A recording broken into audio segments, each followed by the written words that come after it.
नमस्कार दर्शकवृन्द, दिनभरका देश विदेशका प्रमुख खबरहरू समेटिएको नेपाल टाइम्सको टप 50 बुलेटिनमा स्वागत छ। म रश्मिता उदास। सुरु गरौं आजका प्रमुख खबरहरू। नागरिकता ऐनको संशोधन विधेयक राष्ट्रसभाबाट पनि पारित। विधेयक पारित भएपछि जन्मको आधारमा नागरिकता पाएकाहरूको सन्तानले वंशजको नागरिकता, बाबुको पहिचान हुन नसकेकाहरूले आमाको नामबाट र गैर-आवासीय नेपालीले राजनीतिक र प्रशासनिक बाहेकको अधिकार पाउने गरी नागरिकता पाउने। प्रधान सेनापति अस्ट्रेलियामा भएको कार्यक्रममा सहभागी भएको सम्बन्धमा राष्ट्रसभाकी सांसद दिलकुमारी रावल थापाले मागे सरकारको जवाफ। कोभिड-19 को संक्रमण बढिरहेको तर्फ सरकारलाई सचेत।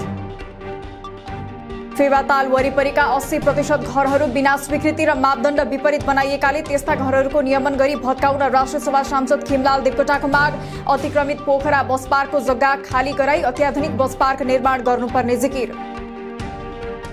कोरोना भाइरस सहित विभिन्न किसिमका महामारीसँग जुझ्ने सामर्थ्य बढाउनु पर्ने प्रधानमन्त्री शेरबहादुर देउवाको भनाई। क्यान्सर जस्ता घातक र नसर्ने रोगहरूको समयमै उपचार हुने व्यवस्था मिलाउन स्वास्थ्य संस्थाहरूले ध्यान दिनुपर्ने जिकिर। शहरको मध्य भागमा रहेको कारागारलाई ठूलो भूभागमा सार्ने र नयाँ कारागार बनाउने गृहमन्त्री बालकृष्ण खाँडको भनाई। कारागारको क्षेत्रफल ठूलो बनाएर कैदीबन्दीहरूलाई कृषि उत्पादनको काममा लगाउने योजना। यौनजन्य हिंसाका अपराधीहरूलाई छुट दिन नहुने सांसदहरूको भनाई। महिला बन्दीहरूलाई पुरुष सुरक्षाकर्मी र कर्मचारीहरूले यौनजन्य दुर्व्यवहार गर्ने गरेको भन्दै यस्तो घटनामा गोप्य रूपमा उजुरी गर्ने र दोषीलाई कारबाही गर्ने व्यवस्था गरिनुपर्ने माग। कारागारभित्र चौकीदार नाइके र भाइ नाइकेहरूले शासन चलाइरहेको राष्ट्रसभा सदस्य उदय बहादुर बोहराको दावी। कैदीबन्दीहरूसँग भेट्न कारागार प्रशासनले पनि उनीहरूको अनुमति लिनुपर्ने अवस्था रहेको भन्दै त्यस्तो रवैया रोक्नुपर्ने माग। प्रतिनिधि सभा र प्रदेशसभा निर्वाचनमा दलहरूले प्रत्यक्षतर्फ महिला उम्मेद्वारलाई प्राथमिकता दिनुपर्ने उपसभामुख पुष्पा भुषालको भनाई। दलहरूले बढी भन्दा बढी महिला नेतालाई प्रत्यक्षमा उठाएर महिलालाई हेर्ने समाजको मनोवैज्ञानिक दृष्टिकोण परिवर्तन गर्नुपर्ने जिकिर। आउँदो संघीय निर्वाचनमा पनि कांग्रेससँगै सहकार्य हुने र हालको गठबन्धन निरन्तर जाने माओवादी अध्यक्ष प्रचण्डको दावी। पार्टी एकता संयोजन समितिबारे कुरा नटुङ्गिएको उल्लेख। एमालेसँग भने सहकार्य सम्भव नभएको प्रस्तुति।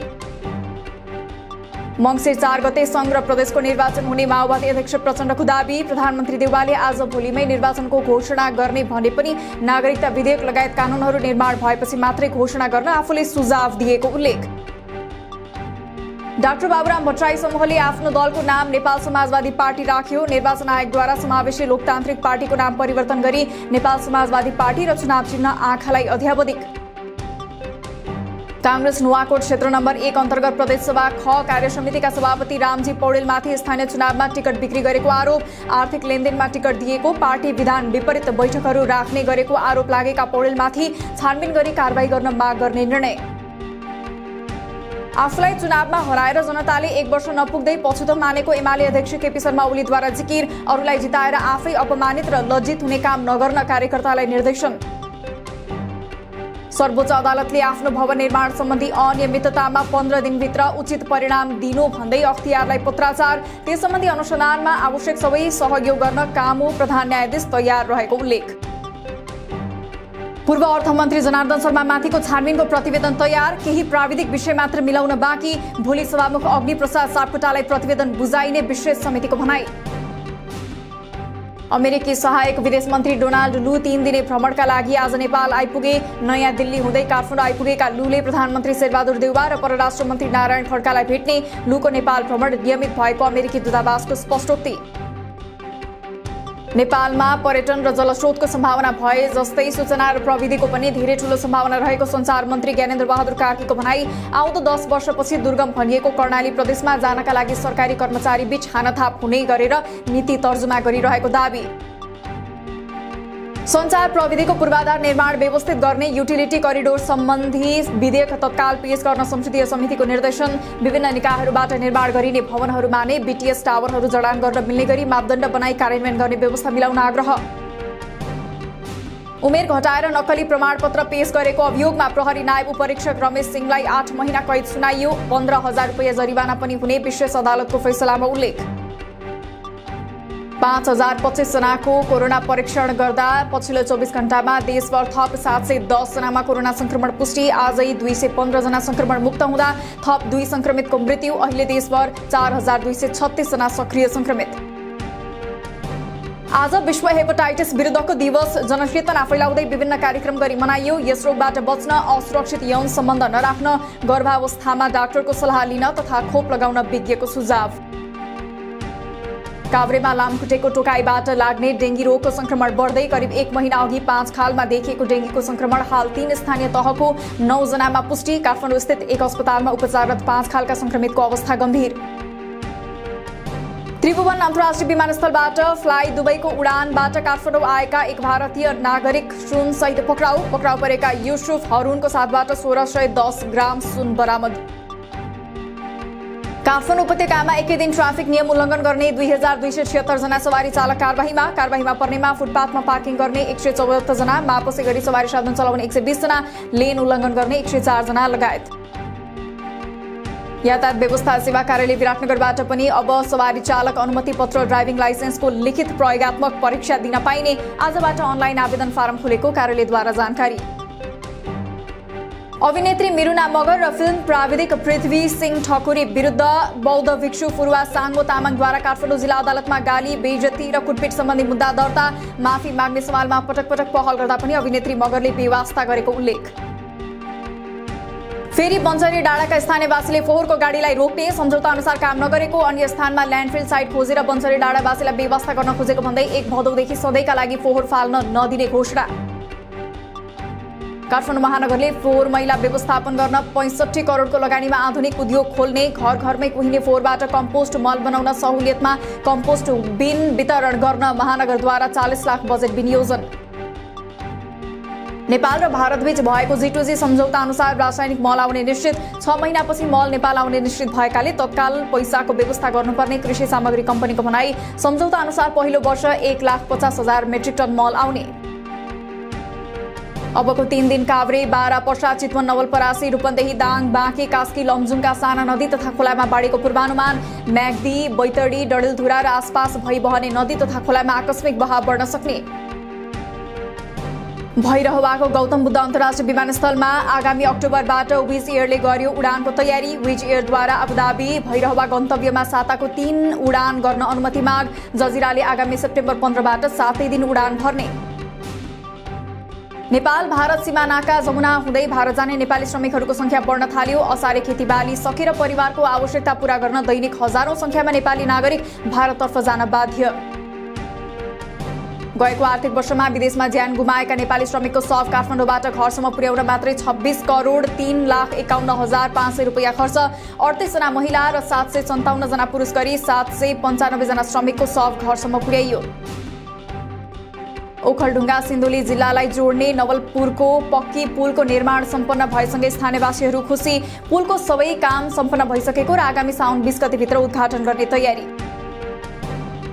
सुनको भाव आज तोलामा 800 रुपैयाँले बढेर प्रति तोला 94,800 रुपैयाँ कायम। चाँदी पनि तोलामा 30 रुपैयाँले बढेर 1185 रुपैयाँमा कारोबार।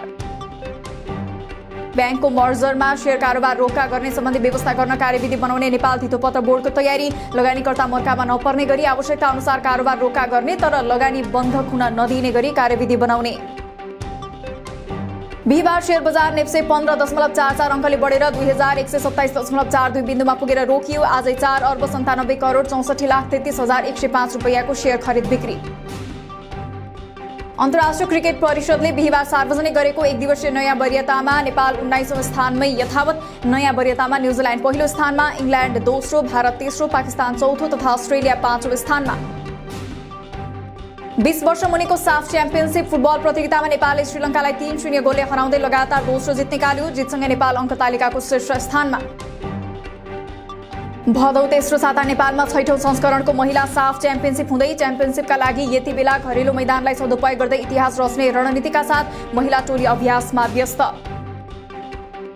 जर्मनी महिला युरो कप फुटबलको फाइनलमा इङ्ल्यान्डमा आज बिहान भएको दोस्रो सेमिफाइनल खेलमा फ्रान्सलाई 2-1 गोलले हराउँदै जर्मनी फाइनलमा पुग्यो।